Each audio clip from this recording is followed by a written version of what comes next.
ஏற்ற கலங்கள் எதிர் பொங்கி மீதளிப்ப மாற்றாதே பால் சொரியும் வள்ளல் பெரும் பசுக்கள் ஆற்றப் படைத்தான் மகனே அறிவுராய் ஊற்றமுடையாய் பெரியாய் உலகினில் தோற்றமாய் நின்ற சுடரே துயிலெழாய் மாற்றார் உனக்கு வலி தொலைந்துன் வாசர் கண் ஆற்றாது வந்துன் அடிபணியுமா போலே போற்றியாம் வந்தோம் புகழ்ந்தேலோர் எம்பாவாய்.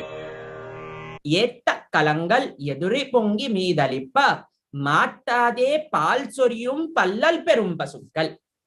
అంటే ఇక్కడ నంద మహారాజు యొక్క వైభవాన్ని ఆండాళ్ళ తల్లి గుర్తు చేస్తుందండి. ఇప్పుడు ఈ రోజుతో 5 సార్లు గోదాదేవి నంద మహారాజు యొక్క ప్రస్తావన తిరుప్పావిలో తీసుకొచ్చిందండి.